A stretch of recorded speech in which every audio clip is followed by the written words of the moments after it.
CM Vijay Sinha पर लगाए गए हैं, जिसमें कहा गया कि 2022 में बिहार विधानसभा के शताब्दी समारोह में पहुंचे पीएम मोदी के सम्मान में जो खाने की थाली परोसी गई उसकी कीमत प्रति प्लेट 6,000 रुपए थी। आरजेडी के आरोपों पर विजय सिन्हा ने जोरदार पलटवार करते हुए 551 रुपए वाली थाली के सबूतों के कागजात भी रखे हैं। बीजेपी तो झूठे आरोपों पर कानूनी कार्रवाई तक की चेतावनी दे रही है।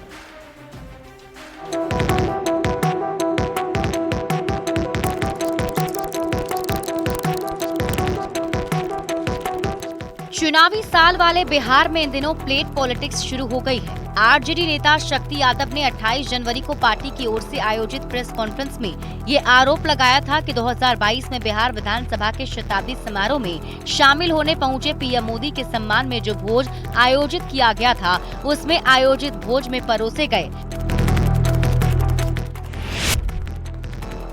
भोजन की कीमत 6,000 प्रति प्लेट थी। भुगतान विधानसभा स्पीकर की सहमति से किया गया था। उस कार्यक्रम में मेहमानों को खिलाने के लिए बिहार विधानसभा से जो भुगतान की गई है प्रति प्लेट, उस राशि का दाम 6,000 रुपया प्रति प्लेट है। यह भुगतान बिहार विधानसभा ने किया है। तथ्यात्मक तरीके से इन्वेस्टिगेशन की आवश्यकता आन पड़ी है। आरजेडी की ओर से लगाए आरोपों पर डिप्टी सीएम विजय सिन्हा ने भी जोरदार पलटवार किया। अपने हाथों में प्लेट की कीमत को बताते विजय सिन्हा कह रहे हैं कि 6,000 नहीं बल्कि 551.35 प्रति प्लेट भोजन कराया गया। अब तक विधानसभा में किसी कार्यक्रम में खाने में सबसे कम रुपए खर्च हुए।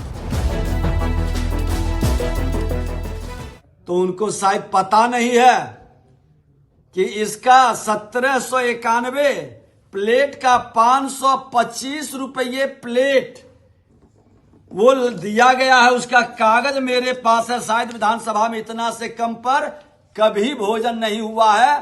ये कागज है, ये प्रमाण है। मानसिकता के लोग कितना भी आप अपना भौकाल बना लें, कितना भी फ्रॉडिज्म की राजनीति कर लें, जनता के बीच नेता नहीं बन पाएंगे।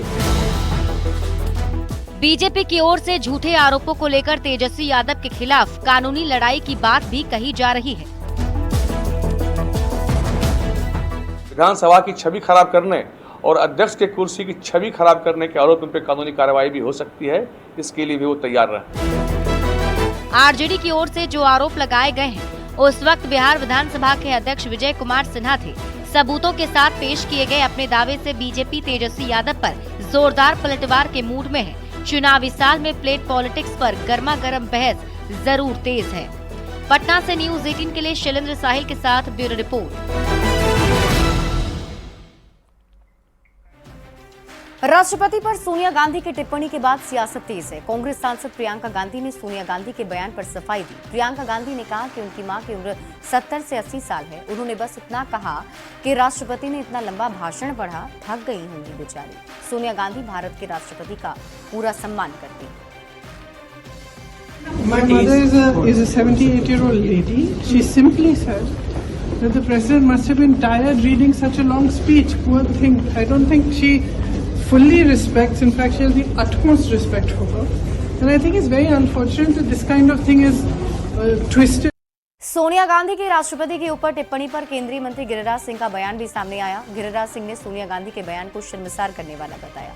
गिरिराज सिंह ने कहा, गिरिराज ने इसे गरीबों और आदिवासियों का अपमान बताया है।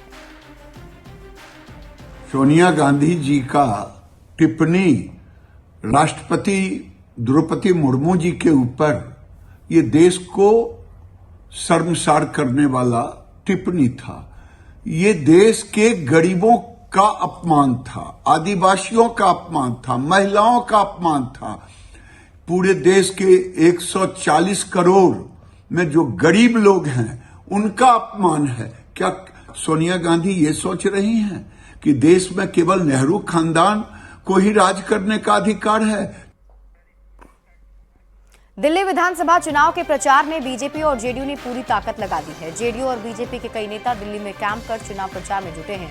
बुराड़ी विधानसभा से जेडीयू उम्मीदवार शैलेंद्र कुमार के समर्थन में उप मुख्यमंत्री विजय सिन्हा और जदयू के कार्यकारी राष्ट्रीय अध्यक्ष संजय झा ने चुनाव प्रचार किया। विकास की रफ्तार तेज होगा। यहाँ पानी, सड़क, बिजली तक नहीं लग रहा है। हजारों परिवार।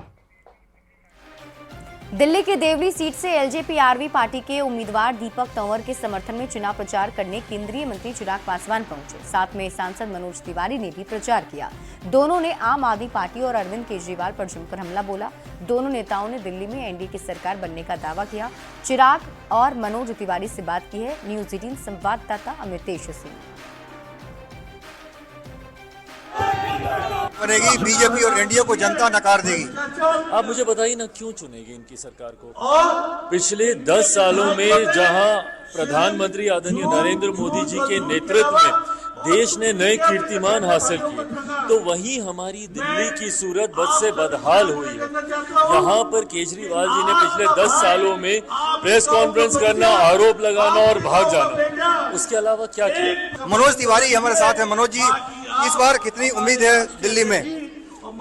इस बार हम और चिराग पासवान संग में दिल्ली की सड़कों पे घूम रहे हैं। नया भारतीय जनता पार्टी और चिराग पासवान की पार्टी एलजेपी, हम इस बार दिल्ली में सरकार बनाएंगे और दिल्ली को विकसित बनाएंगे। ये हमारा वादा है। तो मनोज तिवारी यहाँ पर है और आप देख सकते हैं किस तरह का यहाँ पर माहौल है। पूरा हुजूम यहाँ पर लगा हुआ है। यहाँ पर देवली विधानसभा क्षेत्र में मनोज तिवारी अभी मंच पर है और चिराग पासवान का दावा है इस बार एनडीए की सरकार बनेगी दिल्ली में। अमितेश सिंह, न्यूज 18, देवली, दिल्ली। वैशाली में संवाद यात्रा के दौरान तेजस्वी यादव ने नीतीश सरकार को घेरते हुए कहा कि बिहार में अपराधियों की बहार है क्योंकि नीतीश कुमार है। वहीं सीएम के बेटे निशांत के राजनीति में आने के सवाल पर कहा, पिता अस्वस्थ हैं तो पुत्र को तो आना ही चाहिए, सत्ता में रहते हुए आ जाएं तो अच्छा है। बिहार में अपराधियों का बहार है क्योंकि नीतीश कुमार है। नीतीश कुमार जी के बेटे भी गाना चला था ना, बिहार में बहार है। जी जी। तो बिहार में बहार नहीं, बिहार में केवल अपराधी और भ्रष्टाचारियों का बहार है क्योंकि नीतीश कुमार है। राजनीति में पिताजी की स्वास्थ्य अच्छी नहीं है तो बेटे को आना ही चाहिए। हमें कोई इसका वो नहीं है। अगर निशांत आए तो अच्छी बात है। राजनीति में हम उनका स्वागत करते हैं। चुनावी साल में एनडीए गठबंधन के बेहतर तालमेल पर फोकस किया जा रहा है। कार्यकर्ता सम्मेलन में एसी की बानगी भी देखने को मिली। औरंगाबाद के गेट स्कूल मैदान में आज एनडीए का जिला स्तरीय कार्यकर्ता सम्मेलन हुआ। इसमें सभी 5 घटक दलों के बड़े नेता शामिल हुए और एक बार फिर इस बार 225 पार का नारा देते हुए जीत की हुंकार भरी गई। साथ ही कार्यकर्ताओं को एकजुटता का संदेश भी दिया गया। दिल मिलाने में सोच हमारे नेताओं का ये है कि हाथ मिलाने से काम नहीं चलेगा, दिल मिलाने से काम चलेगा। और दिल मिलाने में जो आप सब लोग साथी पंचायत से आए हैं, मतदान केंद्रों से आए हैं, प्रखंड से आए हैं, आप में कहीं कोई कठिनाई नहीं है। सब लोग का एक ही उद्देश्य है, 2025 में 2 से 25 और फिर से नीतीश। इस संकल्प के लिए हम आए हैं। क्यों? सोच हमारे नेताओं का ये है कि 5 दल के कार्यकर्ता अब एक होकर एनडीए के कार्यकर्ता बनकर के चुनाव आने वाले की तैयारी करेंगे। नेता प्रतिपक्ष तेजस्वी यादव अपने पिता के नक्शे कदम पर चल रहे हैं। आम लोगों से मिलने का उनका ठेठ गवई अंदाज सोशल मीडिया पर तेजी से वायरल भी हो रहा है। वीडियो कहां का है ये स्पष्ट नहीं हो सका है, लेकिन अपनी यात्रा के दौरान तेजस्वी यादव एक किसान के खेत में पहुंचते हैं जहां किसान द्वारा उनको गोभी बोरी में भरकर दी जाती है। इस पर तेजस्वी यादव बोलते हैं कि इस गोभी को वे लालू जी को खिलाएंगे और वो गोभी के लिए किसान को पैसे भी देते हैं। आपको बता दें कि तेजस्वी पर हैं और इसी दौरान उनका ये वीडियो सामने आया जिसमें तेजस्वी यादव किसी खेत से गोभी खरीदते हुए नजर आए। इस दौरान तेजस्वी यादव खेत में काम कर रही कुछ महिलाओं को पैसे भी देते हैं और एक छात्रा को बुलाकर उसकी जाके हम लालू जी के खिलाएं। बहुत बढ़िया सामान बने बा। पैसा दीजिए। मंत्री अशोक चौधरी ने एक बार फिर नेता प्रतिपक्ष तेजस्वी यादव पर निशाना साधा। उन्होंने तेजस्वी यादव के कानून व्यवस्था पर सवाल उठाने वाले बयान पर पलटवार करते हुए कहा, कौन लॉ एंड ऑर्डर पर सवाल उठा रहे हैं? याद कीजिए, जंगल राज में एक भी डॉक्टर था क्या बिहार में? तब के दिनों में डॉक्टरों का खुलेआम अपहरण हुआ करता था, गाड़ी से बंदूक की नाल दिखाई पड़ती थी। आज बताएं, किस गाड़ी में कोई राइफल घुमा सकता है क्या? उन्होंने कहा, तेजस्वी चेहरा चमकाने और सुर्खियों में बने रहने के लिए कुछ भी बोलते हैं। लोग लॉ एंड ऑर्डर पर प्रश्न उठा रहे हैं। एक भी डॉक्टर था बिहार में? कितने डॉक्टर का अपहरण हुआ था? लोग भूल गए कि किन परिस्थितियों का बिहार था? कितने राइफल गाड़ियों से निकला रहता था खिड़की के बाहर? एक भी आप बिहार में बता दीजिए कोई राइफल निकाल करके घूमता हो। वहीं कल से शुरू होने वाली परीक्षा को लेकर तैयारियां पूरी कर ली गई हैं। अलग अलग जिलों से इसकी तस्वीरें भी सामने आने लगी हैं। हम आपके टीवी स्क्रीन पर ये 6 तस्वीरें दिखा रहे हैं। 5 तस्वीरें दिखा रहे हैं। बाढ़, सिवान, गोपालगंज, सासाराम और लखीसराय की तस्वीरें हैं, जहां कदाचार मुक्त परीक्षा के लिए सारी तैयारी पूरी हो चुकी है और कल से इंटर के एग्जाम के लिए पूरी तैयारी कर ली गई है।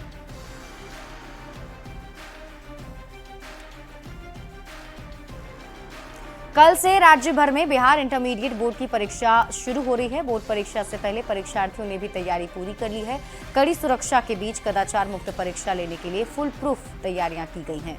गोपालगंज में 33 केंद्रों पर इस बार 39,000 परीक्षार्थी शामिल हो रहे हैं। परीक्षार्थियों ने कहा कि कल पहला दिन है, इसलिए पहले सेंटर पर पहुंच जाना बड़ी चुनौती है। परीक्षा में निर्धारित समय का पालन करते हुए सभी प्रश्नों का उत्तर लिखने की बात कही। परीक्षा से पहले परीक्षार्थियों की कैसी है तैयारी, गोपालगंज से आई इस रिपोर्ट में हम आपको दिखाएंगे। और आपको बता दें कि जो परीक्षार्थी हैं उनके भी दिलों की धड़कनें ज़रूर तेज़ होंगी, क्योंकि इंटर का एग्ज़ाम अब काफ़ी करीब है और कल से शुरुआत होने जा रही है। और इसके साथ ही पूरी तैयारी की गई कि इस बार कदाचार मुक्त परीक्षा ली जाए। कई सारे गाइडलाइंस भी परीक्षा को लेकर जारी किए गए हैं, जिसमें बताया गया है कि जो परीक्षार्थी हैं उन्हें 1 घंटे पहले से ही सेंटर के अंदर प्रवेश मिलना शुरू हो जाएगा।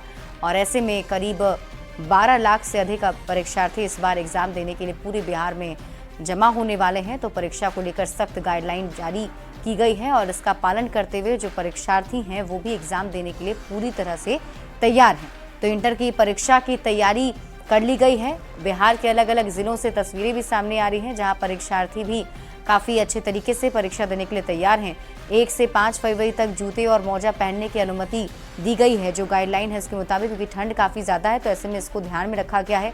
परीक्षा हॉल में इलेक्ट्रॉनिक गैजेट्स ले जाने की सख्त मनाही है, तो इसमें परीक्षार्थी इसका ध्यान रखें। प्रश्न पत्र, OMR, उत्तर पुस्तिका समझने के लिए 15 मिनट का अतिरिक्त समय भी इस बार परीक्षार्थियों को मिलने वाला है। 500 विद्यार्थियों पर एक वीडियोग्राफी भी कराई जाएगी। तो 1 फरवरी से इंटरमीडिएट की परीक्षा की शुरुआत हो रही है और इसमें जो गाइडलाइन है उसके मुताबिक 1 से 5 फरवरी के बीच जूता मोजा पहनकर परीक्षार्थी जा सकते हैं। अब देखिए एग्ज़ाम किस मोड में आता है, लेकिन जिस भी मोड में आए हम लोग पूरी तरह से रेडी हैं एग्ज़ाम देने के लिए। तैयारी पूरी चल रही है, पूरी हो गई है। कल से एग्ज़ाम है और हम लोग सोचे हैं कि क्वेश्चन अगर एक भी नहीं आ रहा है, कुछ क्वेश्चन नहीं भी आएंगे, उसको क्वेश्चन को भी टच करेंगे और अच्छे से समय को निर्धारित समय में देखते हुए और एग्ज़ाम हम लोग दे देंगे। कि तैयारी भी बहुत बढ़िया हुई है और कोशिश में है कि जितना भी क्वेश्चन आए हम लोग उस क्वेश्चन को टच करें और कोशिश करें कि एक भी क्वेश्चन ना छूटे। बढ़ते हैं आगे और बात करेंगे बीपीएससी हंगामा मामले की। बीपीएससी हंगामा मामले में 3 लोगों को जेल भेज दिया गया है। कोचिंग संचालक रमांशु कुमार, अभ्यर्थी खुशबू पाठक समेत 3 को जेल भेजा गया है। पटना में हंगामा और प्रदर्शन को लेकर पुलिस ने कल ही तीनों को गिरफ्तार किया था और सभी को न्यायिक हिरासत में बेऊर जेल भेजा गया है। आपको बता दें कि बीपीएससी परीक्षा को लेकर अभी भी हंगामा जारी है और ऐसे में सड़क पर उतरकर जो प्रदर्शन किया गया था उस पर कार्रवाई करते हुए 3 को न्यायिक हिरासत में भेजा गया है।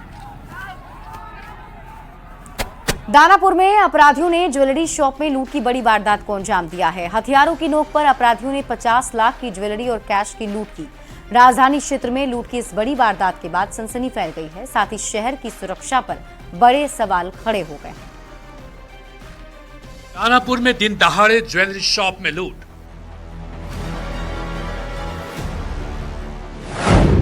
50 लाख के जेवर उड़ा ले गए अपराधी।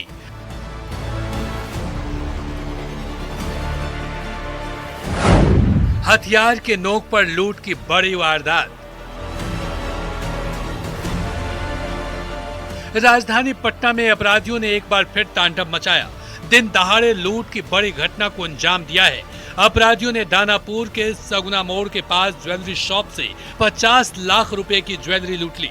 साथ ही 35,000 कैश भी लेकर फरार हो गए। ज्वेलरी शॉप में लूट की घटना का सीसीटीवी फुटेज भी सामने आया है। अपराधी बाइक पर सवार होकर आते हैं और बड़े आराम से लूट की वारदात को अंजाम देकर फिर बाइक पर चढ़कर फरार हो जाते हैं। उन्होंने रिवॉल्वर दिखाया और बोला कि कौन कौन सा गोल्ड का प्रोडक्ट है वो जल्दी दिखाओ उनको। फिर उन्होंने लोग सब 2 बैग लेके आए थे, सब बैग में डाला और फिर ये सब ज्वेलरी, सिल्वर ज्वेलरी भी ले जा रहे थे सब। लेकिन हमने बोला कि ये सब मत ले जाइए, ये सब सिल्वर ज्वेलरी है। तब जाके उन्होंने सिल्वर ज्वेलरी कम से कम छोड़ा, नहीं तो सारा सिल्वर। गोल्ड का कितना ज्वेलरी ले गए वो?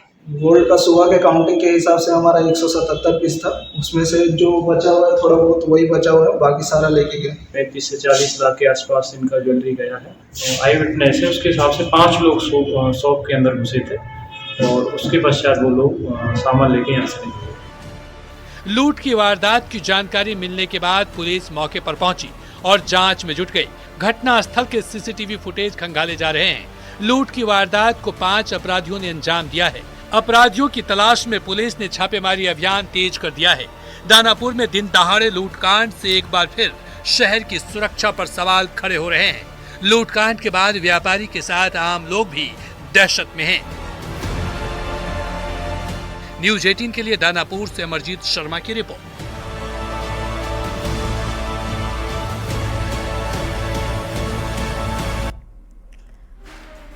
और फिलहाल इस बुलेटिन में अभी के लिए बस इतना ही। आगे देख लेते हैं इस वक्त की हेडलाइंस।